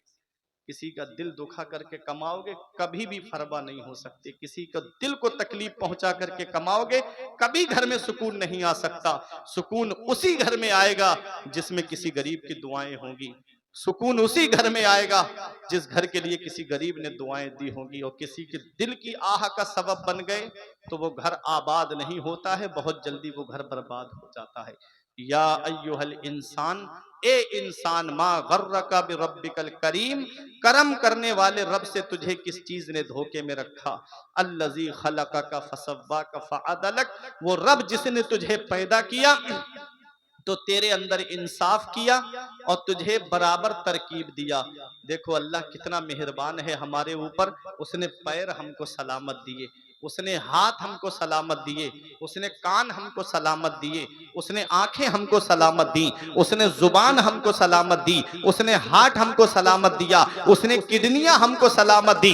हॉस्पिटलों में जाकर के देखो, किसी का पैर का इलाज चल रहा है, किसी के हाथों का इलाज चल रहा है, किसी की आंखों का इलाज चल रहा है, किसी के कानों का इलाज चल रहा है, किसी के हार्ट का इलाज चल रहा है, किसी की किडनियों का इलाज चल रहा है। अल्लाह ने तुमको आजा सलामत दिए है, अल्लाह का शुक्र कितना अदा कर रहे हो। आज मस्जिदें हमारी सूनी हो गई, आज मस्जिदें हमारी सूनी हो गई और हमने सिनेमा हॉल आबाद कर दिए, हर घर को हमने सिनेमा हॉल बना दिया है। याद रखो प्यारे मुसलमानों, उस रब की बारगाह में झुक जाओ। जब तक हम रब की बारगाह में झुकते रहे, सारी दुनिया हमारे सामने झुकती रही, और जब से रब की बारगाह में झुकना छोड़ दिया है तब से सबके सामने हुए झुकते हुए नजर आ रहे हैं। इसलिए उस रब की पकड़ से डरो। अल्लाह जब पकड़ता है तो फिर कोई छुड़ाने वाला नहीं मिलता। किस्मत वाला है वो इंसान जो अपने बच्चों के कांधे पे कब्रिस्तान चला जाए, नसीब वाला है वो भाई जो अपने भाइयों के साथ कब्रिस्तान कांधे पे कब्रिस्तान चला जाए, किस्मत वाला है वो बेटा जो अपने बाप के कांधे पे कब्रिस्तान चला जाए। अभी कोरोना काल में क्या हाल हो गया था इंसानों का, तुमने नहीं देखा? अरे बड़े बड़े दौलत वाले, पैसे वाले, जब कोरोना जैसी बीमारी लगी तो उनकी औलाद लेने तक नहीं गई, कितनों का पन्नी में लपेट के ऐसे ही दफन कर दिया गया, नमाज जनाजा तक नहीं पड़ी गई। कितने ऐसे हैं जिनको घर वाले लेने नहीं गए, इलेक्ट्रिक करंट लगा करके उनको राख कर दिया गया। कितने गंगा नदी के किनारे पे गोरो कफन पड़े हुए थे, अखबारों में तुमने नहीं देखा? उनके घर वाले लेने तक नहीं गए। याद रखना, जब अल्लाह पकड़ता है तो फिर कोई छुड़ाने वाला नहीं मिलता। बड़े बड़े दौलत वाले, पैसे वाले पहली लहर में बचे तो दूसरी में निकल गए। ऑक्सीजन के लिए घर वाले फिरते रहे, आंसू बहाते रहे, पैर की जूतियां घिस गई, लेकिन ऑक्सीजन सिलेंडर नहीं मिला, और मिल भी गया तो हॉस्पिटल में बेड नसीब नहीं हुआ। कोई तांगे में ऑक्सीजन चलवा रहा है, कोई चारपाई पे ऑक्सीजन चलवा रहा है, कोई घर में ऑक्सीजन चलवा रहा है। बड़े बड़े डॉक्टर और वैज्ञानिक घुटनों के बल गिर गए।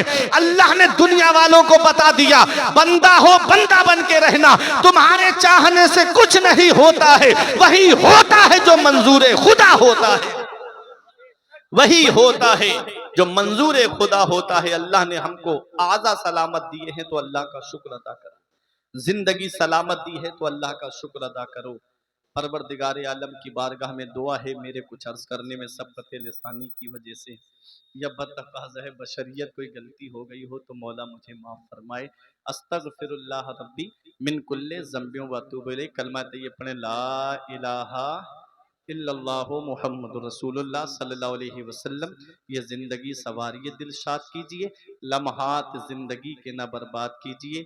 जब मकसद हयात इबादत खुदा की है, पढ़िए नमाज, मस्जिदें आबाद कीजिए। सभी के सामने एक दिन ज़रूर आता है, ये हुस्न फ़ानी है लेकिन गुरूर आता है। किसी क्रीम से पाउडर से कुछ नहीं होता, नमाज पढ़ने से चेहरे पे नूर आता है। रही कली तो फूल खिलेंगे, जिंदगी बाकी रही बीरमपुर वालों तो फिर मिलेंगे। अस्सलाम।